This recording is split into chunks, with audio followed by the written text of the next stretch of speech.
The morning sun filtered through the dense canopy of rubber trees, casting dappled shadows across the muddy pathways that crisscrossed the plantation in southern Thailand. Michael Thompson, a 45-year-old agricultural engineer from Ohio, had been working at this remote farm for 3 years, helping to modernize their irrigation systems and crop management techniques. His bright orange safety shirt, a requirement on the worksite, had become as much a part of his daily uniform as the worn khaki shorts and steel-toed boots that carried him through the humid Southeast Asian landscape. The air hung thick with moisture from the previous night's monsoon rains, and Michael could feel sweat already beginning to bead on his forehead as he made his morning rounds. The wet season had been particularly brutal this year, turning the normally manageable dirt roads into treacherous mud tracks that trapped vehicles and made transportation nearly impossible. Local farmers had reported unusual animal activity: elephants, tigers, and other wildlife venturing closer to human settlements as their natural habitats flooded. Michael was examining a damaged irrigation pipe near the eastern boundary of the plantation when he first heard it, a sound that would haunt him for the rest of his life. It was a desperate, heart-wrenching trumpet call, high-pitched and filled with terror. The sound cut through the humid air like a knife, carrying with it an urgency that made his blood run cold.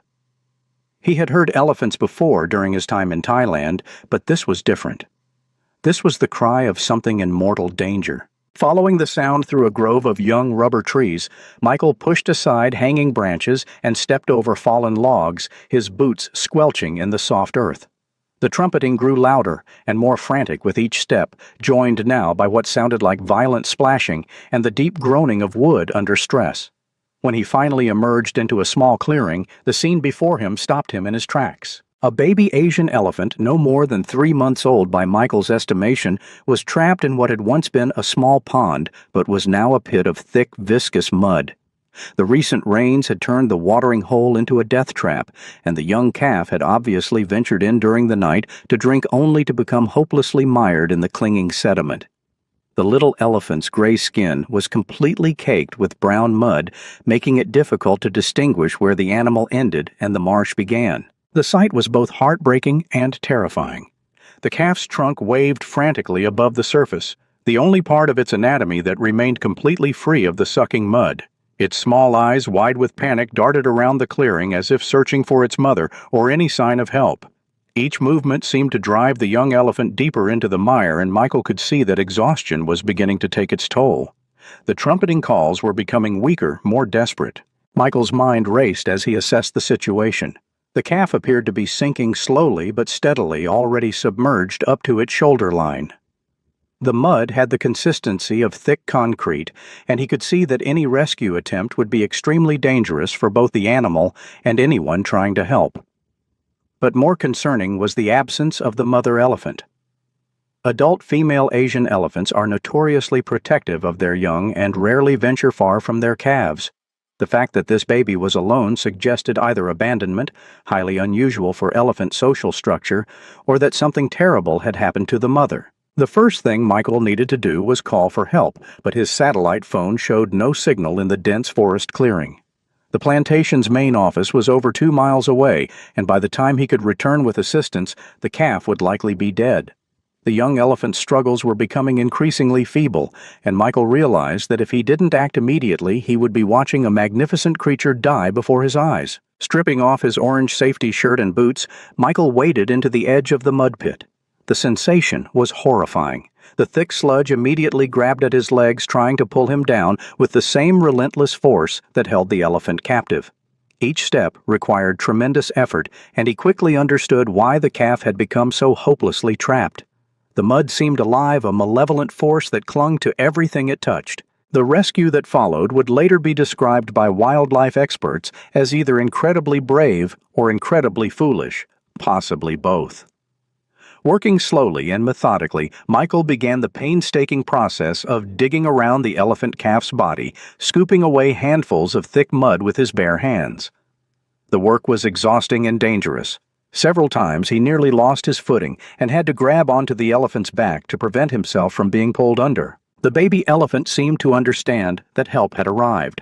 Rather than struggling against Michael's presence, the calf remained as still as possible, occasionally touching Michael's arm gently with the tip of its trunk as if to acknowledge his efforts. This simple gesture, this moment of communication between two very different species, created an instant bond that would define both their lives for years to come. Hours passed in this manner. The sun climbed higher, turning the clearing into a humid oven. Michael's hands were raw and bleeding from the constant digging, his back ached from bending over the trapped animal, and dehydration was beginning to make him dizzy. But still, he continued, driven by something deeper than mere compassion, a primal need to save this innocent life. The breakthrough came when Michael managed to create enough space around the calf's rear legs to begin working them free. Using a combination of lifting and pulling, while the elephant pushed with whatever strength remained, they slowly began to make progress. The young calf's front legs emerged first, then its torso, until finally, with a sound like a massive suction cup being released, the baby elephant broke free from its muddy prison. The moment of liberation was both triumph and terror. The calf, suddenly free but weak from hours of struggle, stumbled and nearly fell back into the mud. Michael caught the small elephant, weighing perhaps 200 pounds, and helped guide it to solid ground. Both rescuer and rescued collapsed on the grass at the edge of the clearing, gasping and covered head to toe in thick brown sludge. But their ordeal was far from over. As Michael lay beside the exhausted calf trying to catch his breath, a new concern began to gnaw at him. Where was the mother elephant? In all his reading about Asian elephant behavior, he had never encountered a situation where a calf this young would be separated from its mother for so long. Adult elephants can travel great distances, but they never abandon their young, especially in dangerous situations. As the hours passed and no adult elephant appeared, Michael was forced to confront a heartbreaking reality. The mother was not coming back. Whether she had been killed by poachers, fallen victim to a vehicle strike on one of the busy highways that crisscrossed the region, or simply died from natural causes, her baby was now completely alone in the world. The little elephant that he had pulled from the mud was now an orphan, with no knowledge of how to survive in the wild, and no family to teach it the complex social behaviors essential to elephant society. The sun was beginning to set when Michael finally made the decision that would change both their lives forever. The plantation was too far to carry the weak calf, and leaving it alone in the forest overnight would be a death sentence. Predators' exposure or simple dehydration would claim the young elephant within hours. There was only one choice. He would have to stay with the calf through the night and figure out what to do in the morning. Using his orange shirt as a makeshift blanket, Michael created a small shelter against a fallen log. The baby elephant, seeming to understand that this strange human was its only hope for survival, curled up as close to Michael as possible. The physical contact seemed to comfort the calf, and gradually its breathing became less labored. Its trembling subsided. As darkness fell over the Thai forest, Michael found himself in a situation he never could have imagined. An American engineer, thousands of miles from home, serving as a surrogate mother to an orphaned elephant calf in the middle of a jungle. The responsibility was overwhelming, but as he felt the young elephant's warm body pressed against his side, breathing steadily in exhausted sleep, Michael knew there was no turning back. The transformation had begun. What started as an act of emergency rescue was evolving into something much deeper, a bond between species that would challenge everything Michael thought he knew about animals, about himself, and about what it means to truly care for another living being. Dawn broke over the rubber plantation with the usual symphony of tropical birds and the distant hum of insects beginning their daily routines. Michael woke to find the baby elephant's trunk draped across his chest, the calf's breathing deep and regular against his side. In the soft morning light, freed from the coating of mud that had obscured its features the day before, the young elephant revealed itself to be a perfect miniature of its magnificent species. Wrinkled gray skin, intelligent dark eyes, and impossibly expressive trunk that seemed to examine everything with scientific curiosity. The immediate challenge facing Michael was basic survival. The calf hadn't eaten in at least 24 hours and showed signs of dehydration. Baby elephants in the wild depend entirely on their mother's milk for the first several months of life, gradually transitioning to vegetation under careful maternal guidance. Without access to elephant milk or specialized formula, Michael faced the terrifying prospect of watching his rescued charge slowly starve. His first attempt at feeding involved a mixture of water and condensed milk from the plantation's emergency supplies offered in a large bottle typically used for feeding calves on the farm. The baby elephant showed no interest whatsoever in the artificial nipple, turning its head away and making small, distressed sounds whenever Michael tried to encourage it to drink. Hours passed with mounting frustration and growing fear. The calf was becoming visibly weaker, and Michael realized that his rescue efforts might prove meaningless if he couldn't solve the feeding problem. It was the elephant who taught Michael the solution. As he sat beside the increasingly listless calf trying to think of alternatives, the young elephant reached out with its trunk and began exploring Michael's hands with delicate precision. The touch was incredibly gentle, almost reverent, as the tiny trunk investigated every line and callus on Michael's palm. When Michael cupped his hands together and filled them with the milk mixture, the elephant immediately understood using its trunk to suck the liquid directly from this improvised feeding system. This breakthrough marked the beginning of an extraordinary learning process for both species. Michael discovered that baby elephants eat almost continuously, requiring feeding every 2 to 3 hours around the clock. The plantation became their temporary home, with Michael constructing a simple shelter near the equipment storage area where he could monitor the calf while still maintaining some semblance of his work responsibilities. The transformation in their relationship was remarkable to witness. Within days, the elephant calf had formed an intense attachment to Michael that went far beyond simple dependency. The young animal refused to be separated from its human caregiver for more than a few minutes at a time, becoming visibly distressed whenever Michael moved out of sight. This behavior, known as imprinting, typically occurs between elephant calves and their mothers, creating a psychological bond essential for learning and survival. Michael's daily routine completely reorganized itself around the elephant's needs. His mornings began before dawn with the first feeding, followed by a careful health check that had become as natural as examining his own reflection in the mirror. The calf would stand patiently, while Michael looked for signs of injury or illness, occasionally reaching out with its trunk to touch his face or hands in what seemed like reciprocal concern. The sight of a grown American man walking across a Thai rubber plantation, followed by a baby elephant, became a daily spectacle that drew visitors from neighboring farms. The image was both amusing and touching. Michael, in his characteristic orange shirt and khaki shorts, moving purposefully between irrigation systems and equipment installations, while a gray shadow no taller than his waist maintained perfect formation. Behind him, trunk occasionally reaching forward to touch the back of his legs, as if for reassurance. The elephant's intelligence became apparent almost immediately.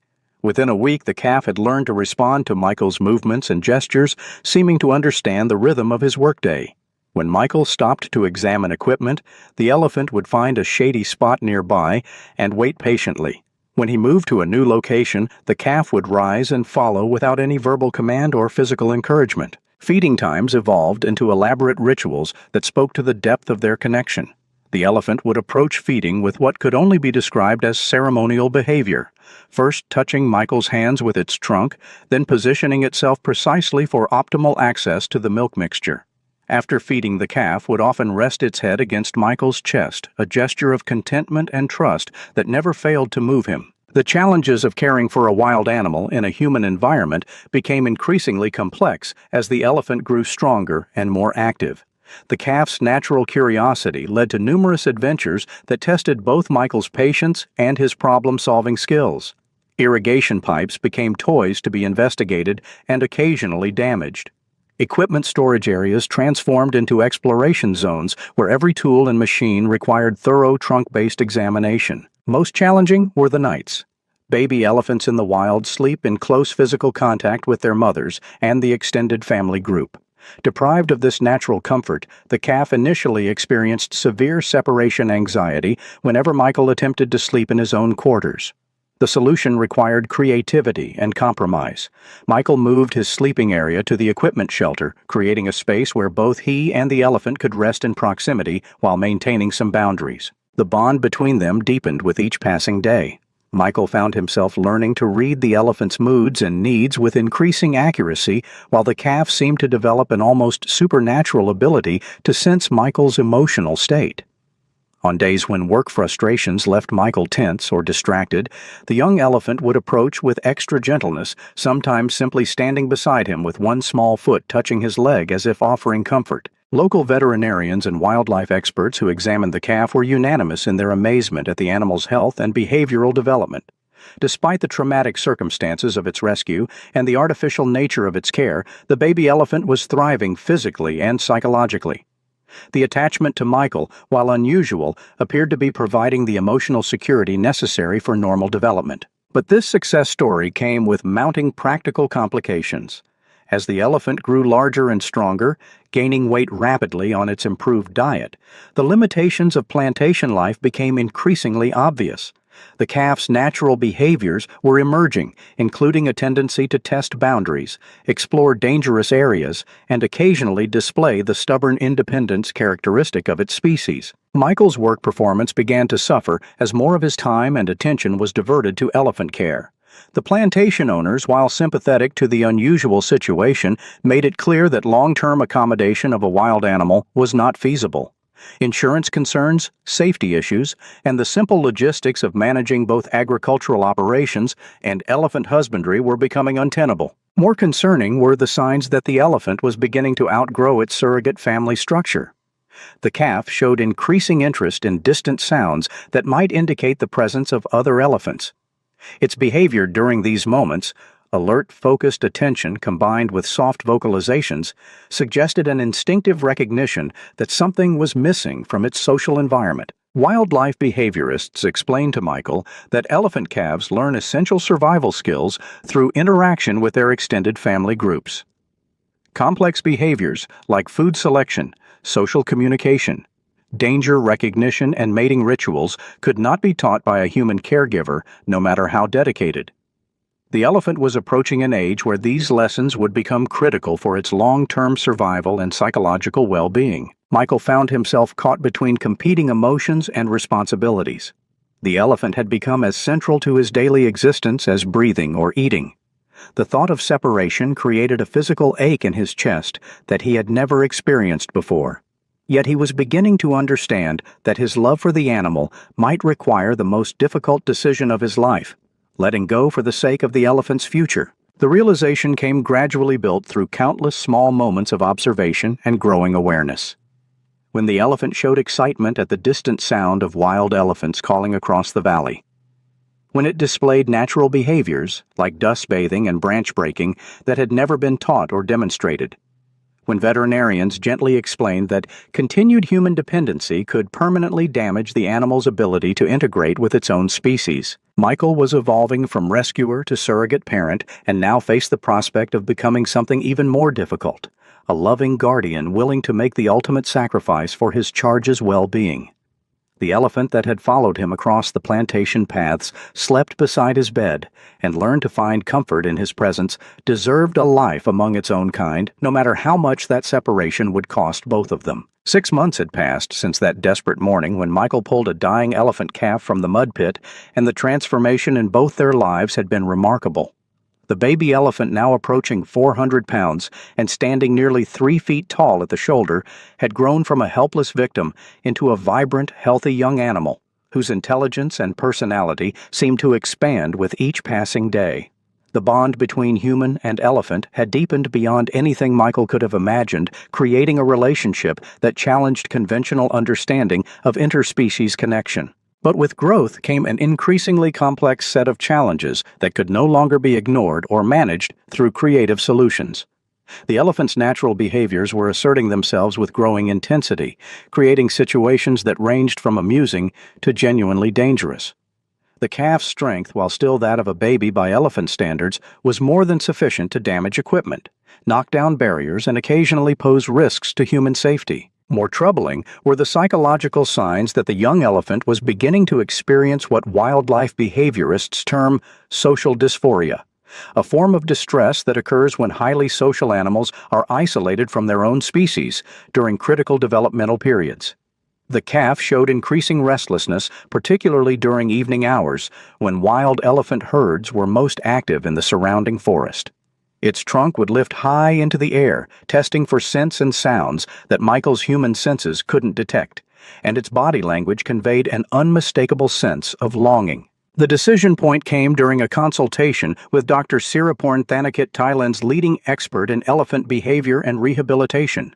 Dr. Thanakit had been monitoring the calf's progress since the early weeks after the rescue, initially impressed by the animal's rapid recovery and the unusual strength of its bond with Michael. But her latest evaluation carried a sobering message that Michael had been dreading but knew was inevitable. Dr. Thanakit explained that elephant calves begin learning critical social behaviors between 6 and 12 months of age, skills that can only be acquired through interaction with other elephants. These include complex communication patterns involving subsonic vocalizations, hierarchical behavior within herd structures, recognition of danger, signals from adults, and most importantly, the development of species-appropriate social bonds that would eventually enable mating and successful reproduction. The elephant sanctuary that Dr. Thanakit recommended was located in northern Thailand, about 8 hours from the plantation by truck. The facility specialized in caring for orphaned and rescued elephants, with a particular focus on preparing young animals for eventual reintegration with wild herds. The sanctuary maintained several family groups of elephants in semi-natural conditions, including adult females who had previously served as surrogate mothers to orphaned calves. The process, Dr. Thanakit explained, would not be simple or immediate. The calf would first need to undergo a gradual transition period, learning to accept care from elephant caregivers while slowly reducing dependence on Michael. This process typically took several weeks and could be emotionally traumatic for animals who had formed intense bonds with human caretakers. Some elephants experienced a form of grief during this transition that was heartbreaking to witness, but essential for their long-term well-being. Michael's immediate reaction was denial. The elephant was healthy, happy, and thriving under his care. Why disrupt a relationship that was working so well for both of them?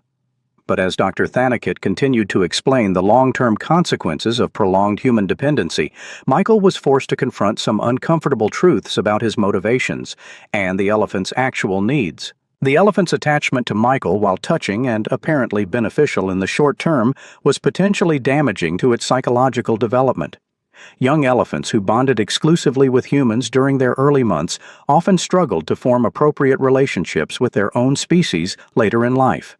Some became permanently isolated from elephant society, unable to communicate effectively or understand social cues that were essential for survival in the wild. More challenging was Dr. Thanakit's gentle suggestion that Michael's own emotional attachment might be influencing his judgment about what was best for the elephant. The satisfaction and sense of purpose that came from caring for the orphaned calf was understandable and commendable, but it needed to be balanced against the animal's long-term welfare requirements. The conversation forced Michael to examine his relationship with the elephant from a new perspective. How much of his resistance to separation was genuinely based on concern for the animal's well-being, and how much was rooted in his own emotional needs? The elephant had filled a void in his life that he hadn't even realized existed, providing companionship, purpose, and unconditional affection that had become central to his daily happiness. The decision process consumed several sleepless weeks, during which Michael found himself observing the elephant's behavior with new awareness. He began to notice signs of frustration and restlessness that he had previously dismissed or rationalized. The calf's intense focus on distant elephant sounds, its increasing tendency to test boundaries and challenge restrictions, and most tellingly, its apparent excitement when encountering elephant dung or scent traces left by wild herds passing through the plantation area. The breakthrough in Michael's thinking came during an encounter with a wild elephant herd that ventured onto plantation property during a particularly dry period.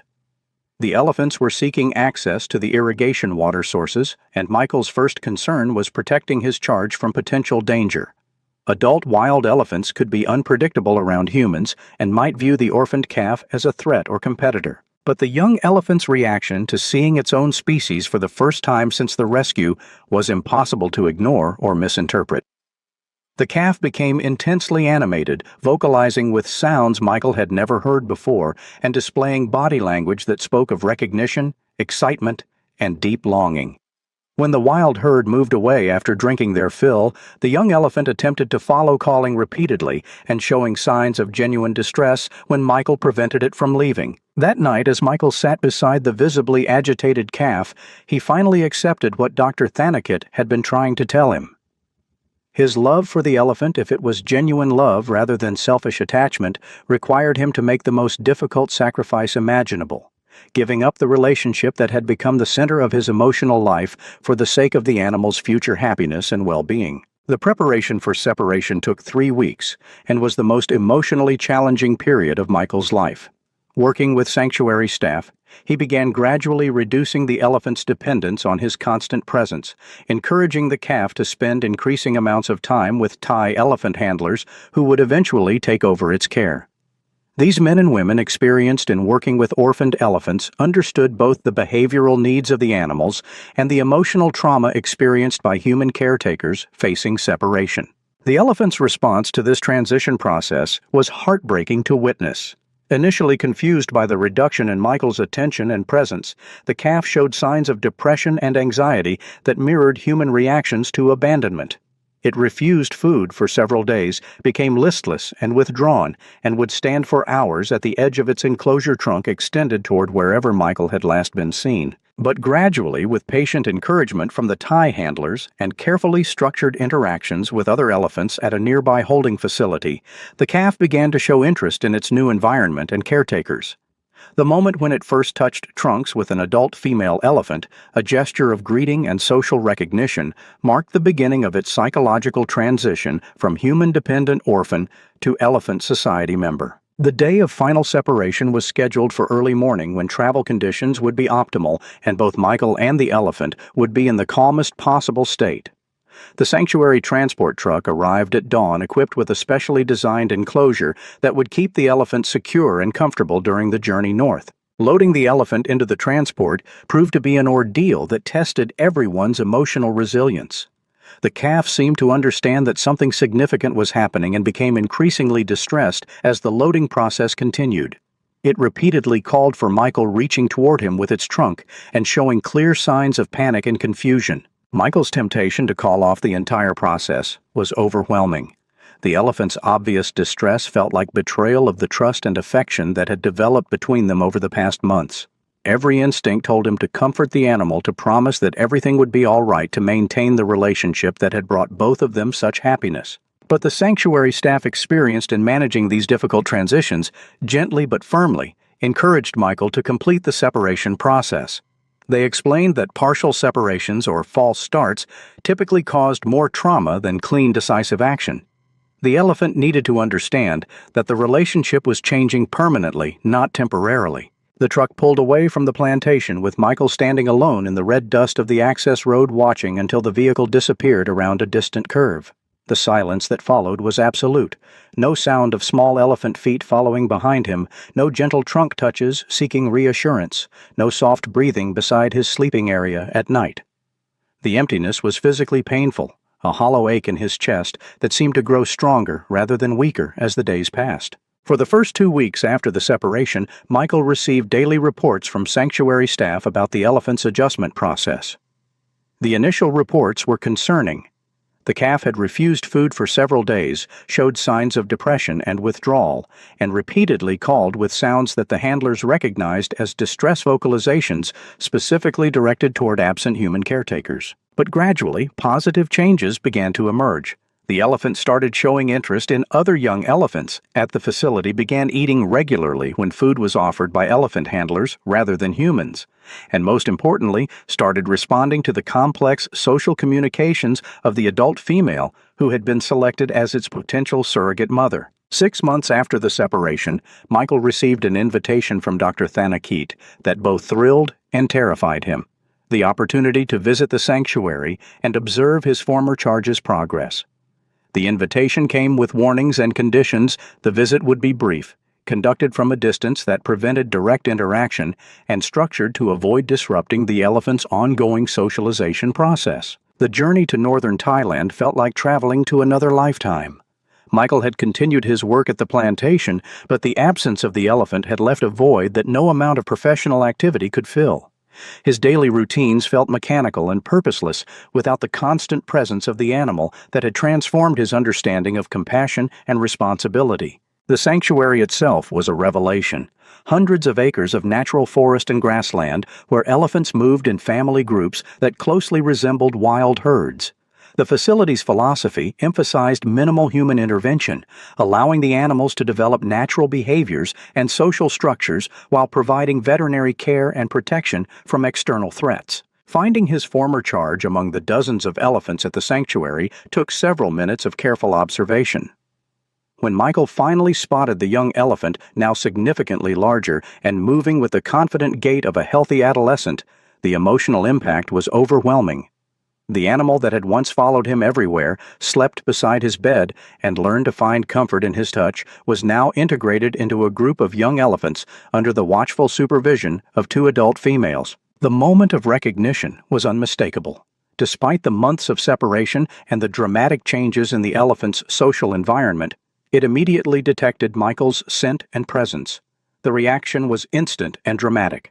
The young elephant broke away from its group and moved directly toward the observation area where Michael stood behind a protective barrier. What followed was a reunion that captured the complex emotions of love loss and letting go that define the deepest human relationships. The elephant approached the barrier and reached through with its trunk, touching Michael's hands and face with the same gentle precision he remembered from their months together. The recognition was clearly mutual and profound, but equally clear was the change in the elephant's demeanor and priorities. After several minutes of trunk contact and what could only be described as conversation through touch and scent, the elephant stepped back and looked directly at Michael with an expression that seemed to convey both gratitude and closure. Then, in a gesture that Michael would replay in his memory for years to come, the young elephant turned and walked back to its elephant family group, where it was immediately welcomed with trunk touches and vocalizations from its adoptive herd. The message was clear and heartbreaking and beautiful all at once. The elephant remembered Michael maintained affection for him and acknowledged the debt of gratitude for rescue and care. But its life was now centered on relationships with its own species' connections that would provide the social foundation necessary for a successful adult life.